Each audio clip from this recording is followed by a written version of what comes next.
I had to go next door to get coffee. Did you check the door to see if it was open? Yes, I did. We're going to do a real quick session tonight on building a Faraday cage. I know a lot of you have talked about it. We've had conversations back and forth with everybody. You know what a Faraday cage is and what it's for.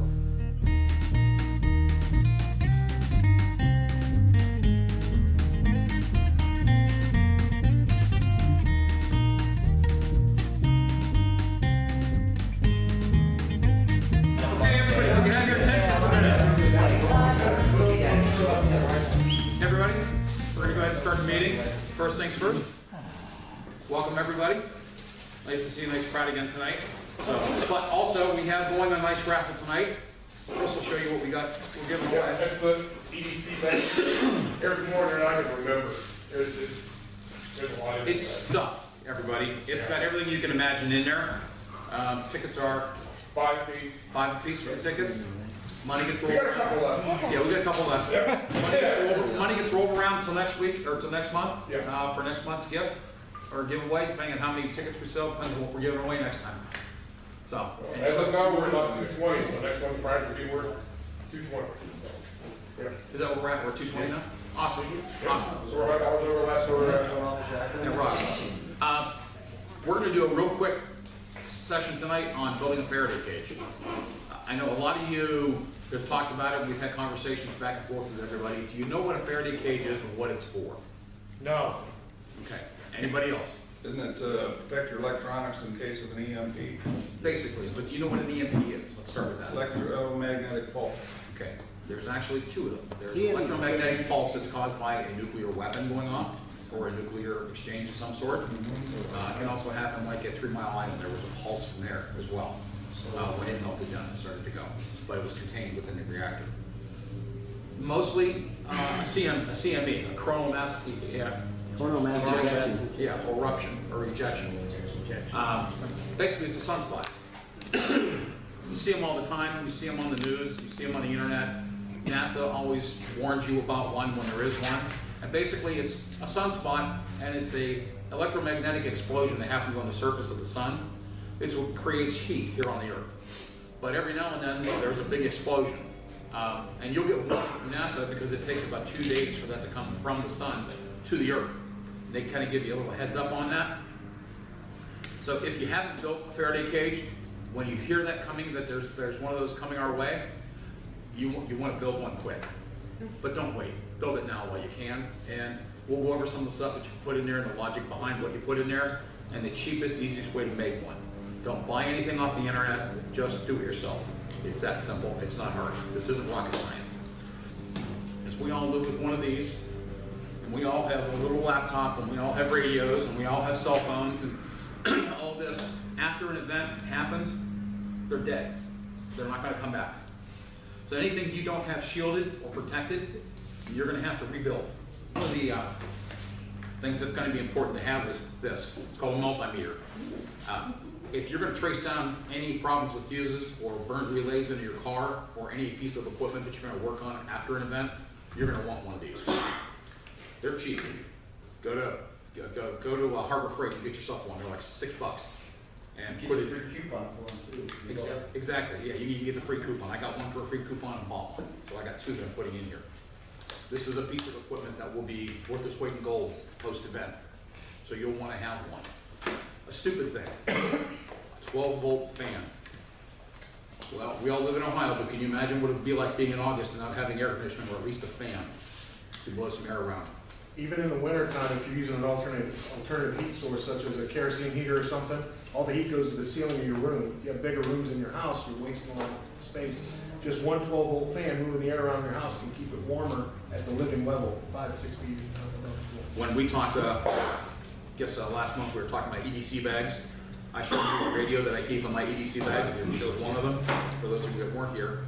It's just a simple little sideband radio, shortwave radio, picks up AM, FM, and 2 shortwaves.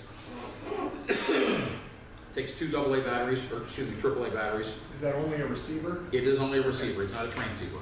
It is just a receiver, but it's got a built-in microphone, or a built-in speaker, and it's even got a clock and an alarm built into it. I'm putting 2 of these into my kit here that I'm packing up. I have one of these at home already with a bunch of other stuff in it, so I'm not packing this stuff in here, but I'm doing this to show you how it's done, and some different things to put in here.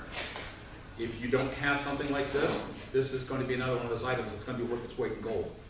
Imagine not being able to know what's going on after an EMP hits, because it won't affect the whole earth, depending on how it happens. There's the item called line of sight. And those of you who work with radios understand this, or those of you that were in the military, you get this. Line of sight being, if you have a nuclear bomb that goes off over the United States at 25 miles higher or greater, that'll take out an area from 500 miles in circumference up to 1,500, depending on the height. So if you think about it, if it goes off over Kansas and it goes 1,500 miles each direction, you've just covered 3,000 miles. You basically covered the United States coast to coast. So anything that might be shadowed by the line of sight by a mountain, or by a mine, or by some really, really big buildings, or in the basement of a big building, something like this with a big basement below it, you have stuff that might survive, but you can't count on that. If you don't have it packed up in a kit, you're gonna lose it. But imagine being able to turn on a radio, pop in a couple of batteries, use an LED flashlight, a simple, stupid LED flashlight. Harbor Freight gives these damn things away. Can you imagine what you'd pay for one of these things if you didn't have one? You know, you'd sell your soul to get one when you needed one. There's two in that kit. But here's another solar-powered thing I've kept on my truck for a long time. I'm gonna back in this kit. This, sitting on the dash of my truck, generates enough electricity to recharge my cell phone 3 times when this is fully charged. So it's pretty impressive. So I'm gonna pack it in the kit, and that way at least I'll have something. How much fits on that candle? How many volts go on there? This one is a 32 gigabyte, yeah. So it's, I mean, I have movies down here. I have seasons of Star Trek on here. Yeah. Hey, I'm a Trekkie, okay? I like it.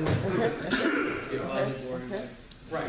Well, not only that, but you can get the micro SD cards and just keep more and more information. Bingo. A micro SD card, like you have in your cell phone, can also be downloaded into this with a simple driver attachment, plus an external drive, like a 1 or 2 terabyte drive unit can be used on this. So if you have all of your music onto a terabyte hard drive, duplicate it, throw it in your bag. I mean, imagine being able to find some Hank Williams Jr. when shit's hit the fan. Plus you want a couple thousand movies on a terabyte drive. Exactly my point. So, I mean, have a movie night one night a week to keep the kids entertained. Having some sort of normalcy post-event is going to be hard. And that's a small thing that you can do now. too, though. It's a small thing you can do now that you can And flip it over. Okay. Any other questions? I'm going to go ahead and close this up. Make sense? Yeah. We're going to do next. Well, yeah, like I said, I have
for the dentist to go to.